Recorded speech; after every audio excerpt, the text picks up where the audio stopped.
Once it starts raining, it brings back memories of those days when they warned us about playing in the rain.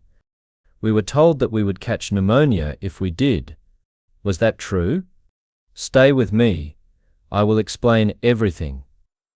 In this video, I have summarized everything you need to know about pneumonia, but first share this with your family and friends. Pneumonia is an infection of the lungs, which could affect just one or both lungs. It can be caused by bacteria, virus, or fungi. However, the bacterial-induced form is usually more severe than the viral form, which could resolve on its own. Normally, the lungs are made of an air sac called alveoli, which is where oxygen and carbon dioxide is exchanged. When pneumonia occurs, the alveoli becomes filled with fluid or pus, which obstructs smooth exchange. At this point, breathing becomes difficult and symptoms begin to show up. Although it is caused by 3 types of organisms as mentioned earlier, the fungal pneumonia isn't contagious, but the bacterial and viral forms are.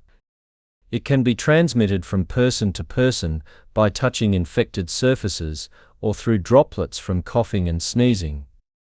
You can get this infection during a hospital stay, probably as a patient or a caregiver, either related or friend to a patient. It can also be gotten in other settings in the community, and through ventilators for people who are assisted with ventilators to breathe. Now to the symptoms of pneumonia.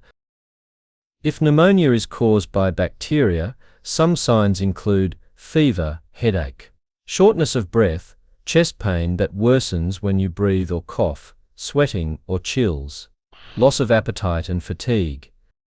For viral pneumonia, symptoms are dry cough, headache, muscle pain, and extreme tiredness or weakness.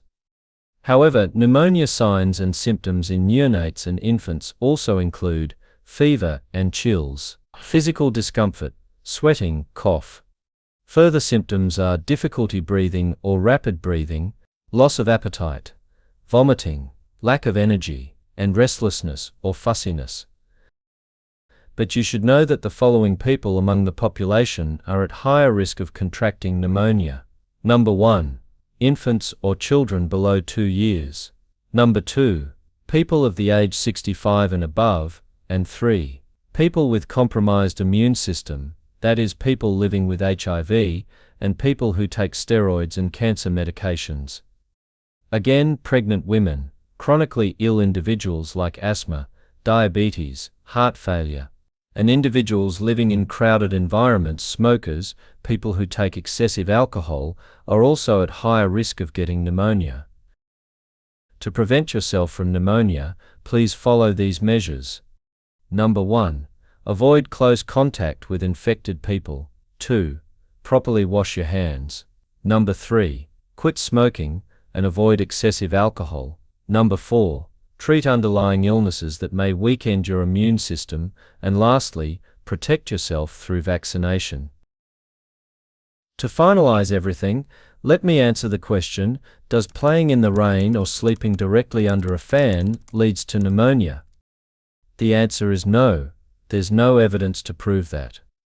However, continuously engaging in such activities could weaken your immune system and potentially make you more prone to pneumonia. I hope this clears the misconception about this infection. Stay safe out there. I will see you in my next video.